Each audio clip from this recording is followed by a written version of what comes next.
The American Broadcasting Company presents Tales of Tomorrow.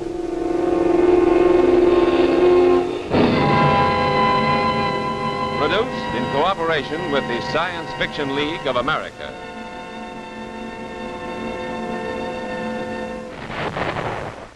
Peace. But the sound of marching feet continues in Europe. Refugees, millions of them displaced, wandering aimlessly across the war-torn face of Europe, seeking only food to keep alive. Any shelter amongst ruins in which to sleep, anything to clothe little bodies. Today, 12 millions are displaced in Europe alone. Some ethnical Germans forced to return to a country they never knew because of the shuffling of boundaries, joining the 2 million Germans already unemployed. Each day, nearly 2,000 migrate into Western Germany, underfed, diseased, undermined. For some, the displaced persons camps provide temporary relief. But for the core of the unplaceables, the aged and sick whom no one wants, there is no hope in Europe. Their hope must come from you. To help in this cause, the nonprofit organization CARE asks you to send packages today. Write CARE, New York, or contact your local CARE office today.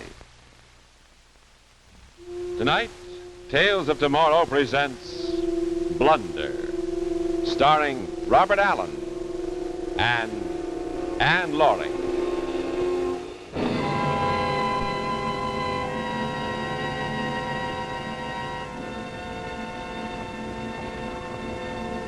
Ladies and gentlemen, this is the Earth.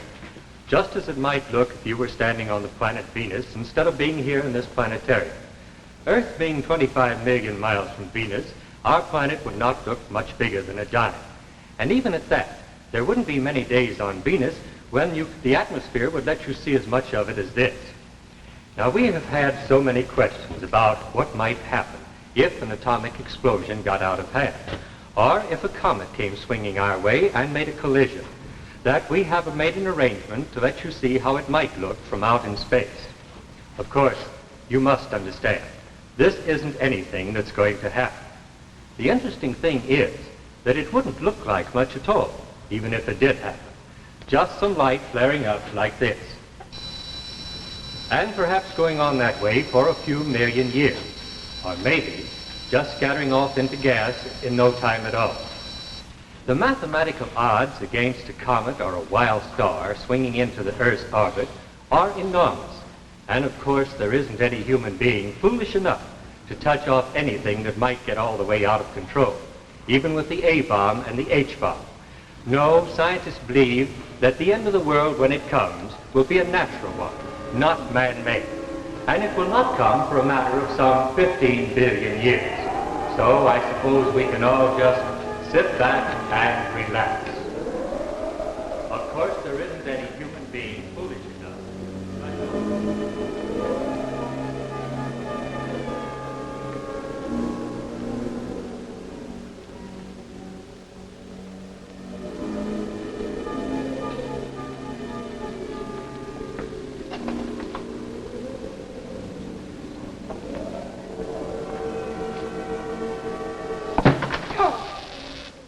You're not going to... Oh, no, Jane. I'm just getting things ready. You see, the activator doesn't work until the switch is thrown. Now, I told you the experiment wouldn't start till 9, and it won't. These last few minutes, Carl, they seem to take longer than all the years you put on this experiment. Well, at 9 o'clock, we'll know the answer. After the activator starts the bismuth reaction. Reaction? But, Carl, you can't go through with it, not until... Jane, I'm not backing out now. I've told you there isn't one chance in 100 of any trouble. 1 chance in 100? I'll call it 1 chance in 1,000. I've gone through these calculations over and over, and the answer is always the same. Bismuth fission is possible. The pile we've built up down in the mine is going to start off a slow, controlled reaction, not an explosion. But you sent Dunning and the others to Tromsø, Carl. Wasn't that because of the danger? Their work here was over, Jane. Now, after the reaction starts, then's when our work starts, the making of contracts, hiring a full workforce, getting in the lines to get the power out. Oh, we'll have a natural furnace a mile square and hundreds of yards deep. The whole Arctic Ocean to draw on to supply power for all of Scandinavia. Everson Dunning and Company's going to be big business, Jane. Very big business. I didn't have to make any contracts in Tromsø, Carl. But you wanted to send me away, too. Well, we're stuck out here in the wilderness, darling. Why should a man ask his wife to stay here when... Yes, Carl, why should you ask me to stay here when that... I never could fool you, could I? You're not sure, are you, Carl? No, don't try to fool me. You're worried, too. Well, all right. Maybe there is one chance in 100 of trouble. I don't suppose there's any point in not facing up to it now. Well, then you do admit that this could go wrong, Carl. That this particular way could be more dangerous than all they've done with uranium and all the other elements. Yes, there is a remote possibility that by splitting the bismuth atom, we might touch off oxygen. Oh. Touch off oxygen? Oh, now, wait a minute, Jane. I just said there was a remote possibility. Theoretically, the sun could explode tomorrow, but it isn't likely. Well, this is the same. But oxygen's everywhere. It's in the air. It's in water. Why, Carl, the whole world could become a gigantic atom bomb. That's right. Well, then shouldn't you be reading more data, Carl? I mean, you always used to check and recheck your information, and this time you haven't even paid any attention. Carl, there were reports from Dunning and the others, and you haven't even read them. Why, if Joaquim Ortega gives up on this, well, mightn't the danger be the very reason? I don't know that anybody's given up, Anne. Things that are published are months, years behind events, and I could read myself blind and not be 1 millimeter further ahead than I am tonight. And what's the point of reading anything when it's so heavily censored? Oh, look, Jane. This dinner was supposed to be a party, wasn't it? Carl, listen to me. You and Dunning have been working here in secret, but outside there are... The secret stage is over, Jane. My final report has probably already been published. Ortega and Stackpole have most likely already seen it. Now, if they want me to hold up the experiment, Jane, it's too late. There's a time for study and a time for action. We've come to the time for action.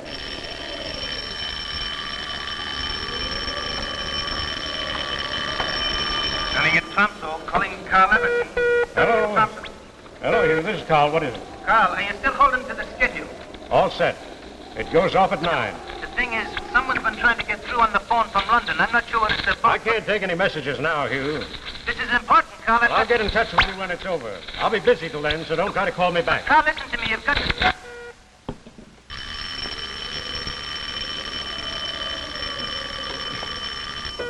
Look, Hugh, I told you no more talk till it's over. But there's a call from London, Carl. I'm cutting out all the way now, so you'll be just wasting your time if you try to get me back. But, Carl, listen, you've got...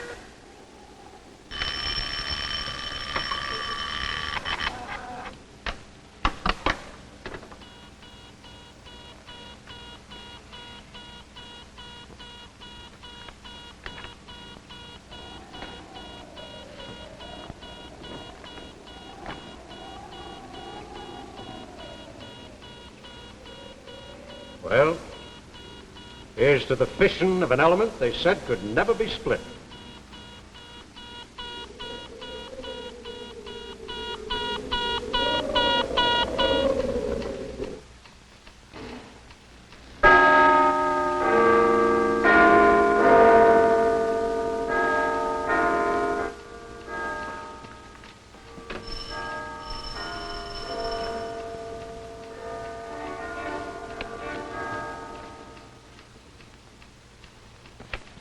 Dr. Ling, open up.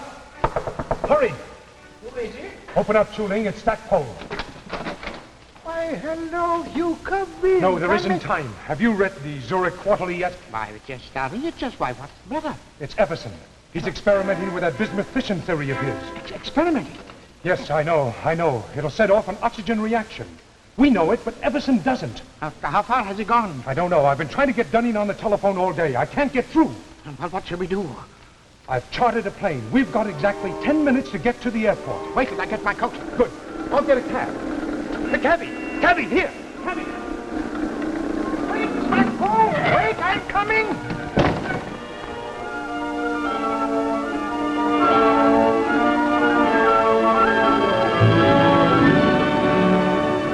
Grandfather, I think you better... In the old stories, Elena, the princess always kissed the one who was sleeping. Grandfather, I didn't mean to wake you. I was just leaving the afternoon mail. Oh, I'm wrong. It was always the princess who was kissed. The famous Dr. Ortega is never wrong. There, and if that makes you a sleeping beauty, don't blame me.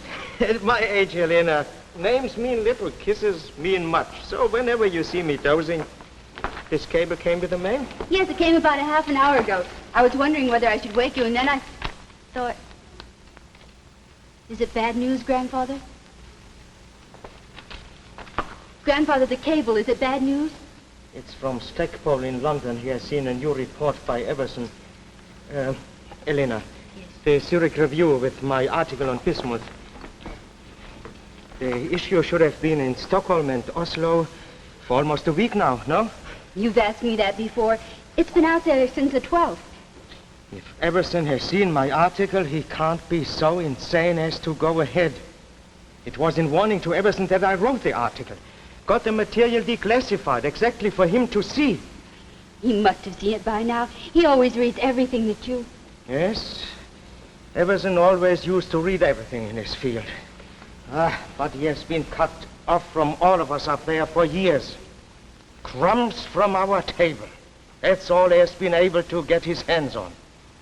But this time, crumbs aren't enough. He has made a mistake. Grandfather, is it a bad one? He's going through with his mine project. The one I wrote this Zurich article to warn him against. When will they learn that censorship works both ways? You mean he might start off a chain reaction that couldn't be stopped? There are no absolutes. It might stop when... When the Earth was gone. When the oxygen was gone. The Earth and all life on it would go too, of course. You said this is what might happen. By my equations, the probability is, well, call it a matter of some 200 to 1. You mean one chance out of 200 that Everson's reaction might get out of control? It's the other way around, Elena. The other way around.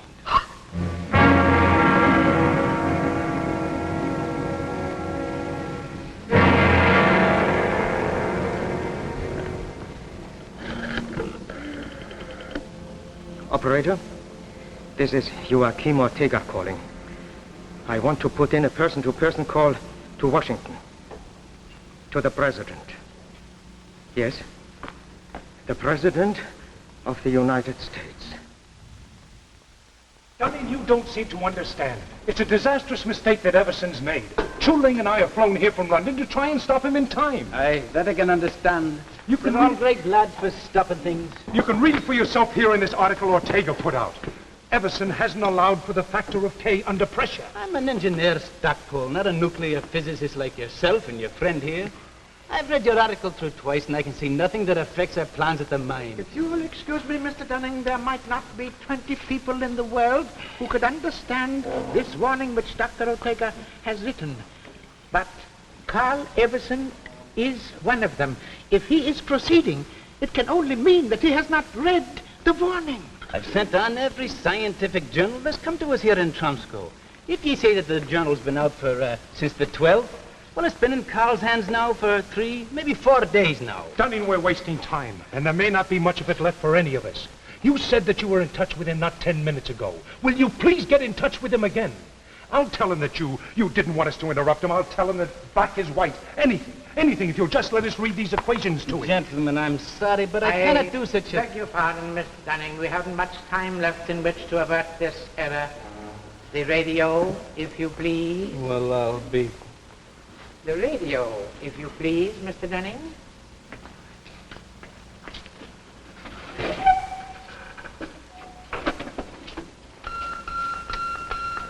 Dunning at Tromsø, calling Carl Everson. Dunning at Tromsø, calling Carl Everson. I can tell you now there's not a chance till after the test. What time is it scheduled for? 9 o'clock tonight, but Carl said he was cutting out his receiver till afterward. Look, Dunning this may be only an outside chance, but it doesn't need both of us. You can talk to Everson if Dunning raises him. How about you, Jeff? Well, I've made arrangements with the Norwegian Home Minister to let me have a plane to get through to the mine, and paratroopers to make a drop in case we can't land. You stick on here and, well, just wish me luck, will you? I wish you lots of luck, Jeff. Goodbye. Calling Carl Everson. Dunning at Tromsø. Calling Carl Everson. Dunning at Tromsø. Calling Carl Everson. Carl Everson. Jane, can't you remember that this is a celebration?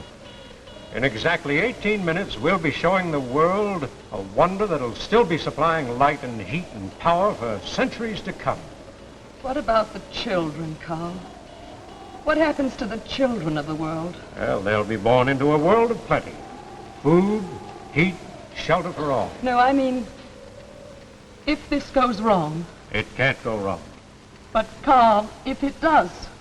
If it does, Jane, and that's a very big if, there won't be time for them to suffer. I think I'd like my drink now, Carl.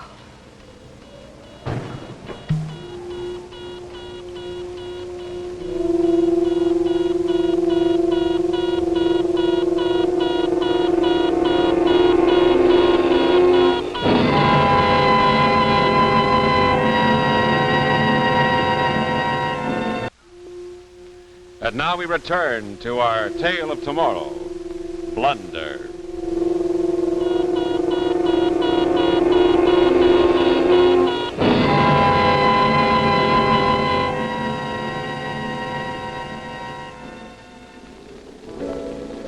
When the autumn weather turns the leaves to flame, one hasn't got time for the waiting game. Oh, the days dwindle down to a precious few. September, November, and these few precious days I'll spend with you. These precious days I'll spend. We interrupt this program to relay an urgent warning to Carl Everson. To Carl Everson, to Carl Everson. Dr. Ortega of America asks you to hold off until he can talk with you. Don't start the reaction. Hold off and call Tromso. Dr. Ortega asks you to hold off and call Tromso.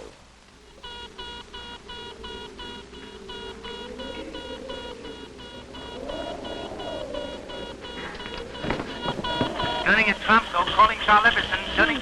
This is Jane. Thank God, it's Carl there. He's got to Please, listen I to me. have to talk to you. Now, look, Jane, I didn't want you to stay on, but since you're here, remember you're just as responsible for this project as all of us. We've got to go through with it. I'm scared, Carl. Carl, I'm scared.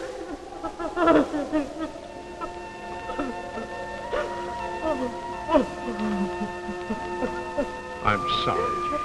I just keep thinking about those children. Look, don't you think that I think of them too? Look, Jane, there was a time when I would have waited to check with Ortega and Stackpole.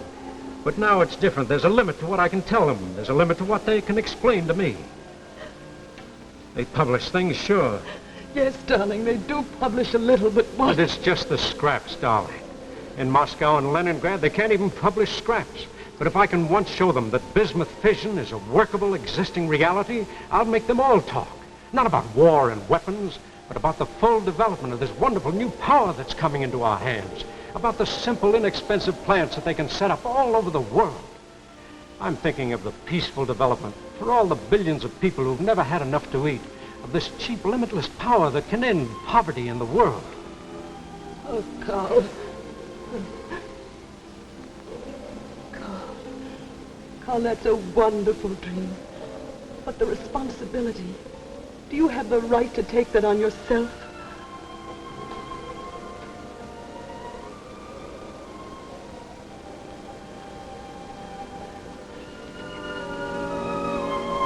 Dunning said that someone was trying to reach him from London. Well, mightn't there just be some factor that you haven't taken into account? Oh, darling, if you just talk to Hugh once more. What good will that do, darling? We know this is going to work. It's for all those children, for the whole world. It's got to work.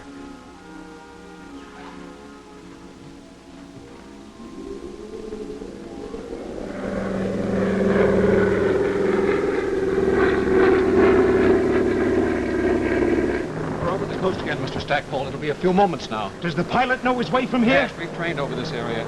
15 or 16 kilometers, we'll be able to see the mine buildings. Good. And you might say a prayer that there'll be some buildings left to see. Carl Everson. This is Jeff Stackpole. Calling Carl Everson. Jeff Stackpole calling Carl Everson. Ortega says, don't set off the reaction. You're forgetting a factor of K. You're forgetting a factor of... There's something wrong with the radio. Wait a minute. Oh, yes, here he is. You got it? Carl Everson. This is Jeff Stackpole. Coming in on a plane. We'll be in over the mine within minutes. We'll land by paratroop in the open spaces just north of you. Carl Everson, this is Jeff Stackpole. Stackpole calling Carl Everson. Stackpole calling Carl Everson. Stackpole calling Carl Everson. They haven't.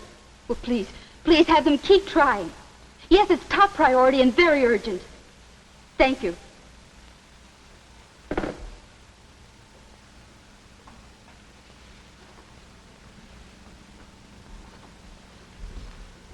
They've got Tromso, but they can't get through to Everson.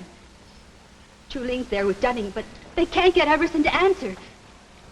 Stockpole's gone in by plane. He should be dropping to him within minutes. Good. My dear, I think you are in trouble. You think I... It's your move, and I suspect you are going to lose at least the bishop. Grandfather, you just said that the whole world was in danger, that within minutes we all could be blown to nothing. And yet you can sit here over a chessboard and say... Elena, dear, they reach Carl Everson in time now, or they don't. If they don't, there's no remedy that can be devised against this irretrievable blunder. So, let's see about your bishop. But, Grandfather, there must be something that we There's nothing more now. Not from here. What can be done is being done. Perhaps we've all been afraid too long. Now, I have regrets, but there seems very little fear left. Regrets? Big ones, little ones. I could wish to have seen you married. The new strain of melons we are trying out in the garden, how they'll turn out. Those are two of the big ones. For a small one, here's a formula on the properties of magnetic attraction at low temperatures that I would have liked to work out just a little further. But magnetic attraction has nothing to do with bismuth fission or perhaps with anything. But I'm still curious. Grandfather, you can put your mind to a new problem when... When I should be attacking your bishop and queen. Elena, I'm sorry. But it's still your move. You think I'm going to lose the bishop? Just watch.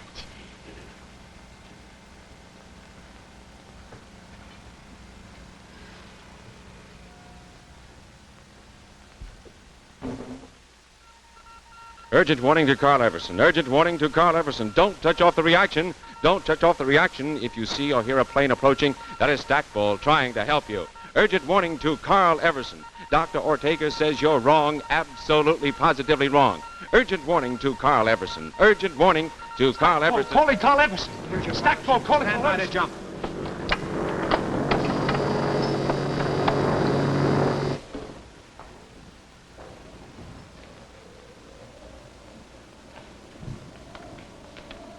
Well, that's that.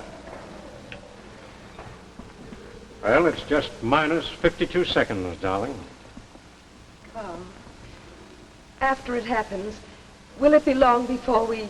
Before we know, it might be 6 seconds, might be 8, depending on how long it takes for the acids to eat through the plates down below after the reaction starts. And then if everything's all right, will we know right away? If it goes past 8 seconds, you'll know that we're off on schedule and everything's under control. If it doesn't, I doubt very much that we'll know that it didn't work. Carl, there's one more thing. Now, wait a minute, Jane. No more, you promise. No, it's not about calling Dunning or what's happening down below. It's about us, Carl. I was wondering if you'd kiss me.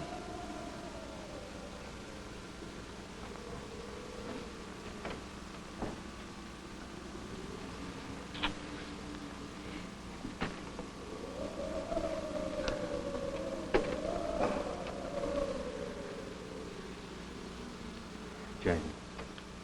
If you say now that I shouldn't. No. I'm ready now.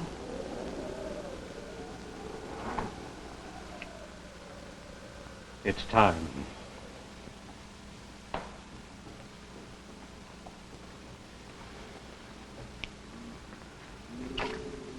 Well, here's to the future. To the future, Carl. Whatever it brings.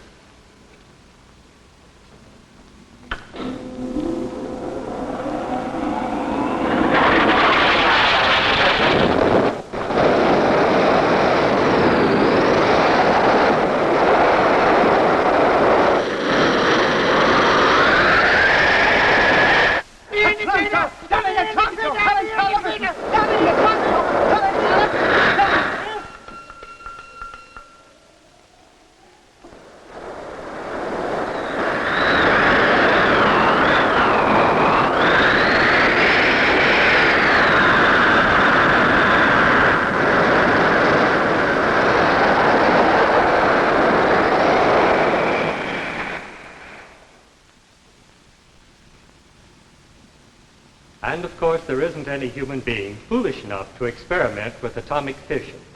Our scientists know exactly what they are doing. There isn't a possible chance of a blunder.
Tune in next week at this same time when Tales of Tomorrow will bring into your home an exciting television play, A Child is Crying. Mr. Walter Abel stars in this gripping story of a youngster upon whom depends the security of the United States. Remember Tales of Tomorrow next week at this same time. The preceding program, originally telecast by ABC in New York, has come to you by special video recording. This is ABC, the American Broadcasting Company.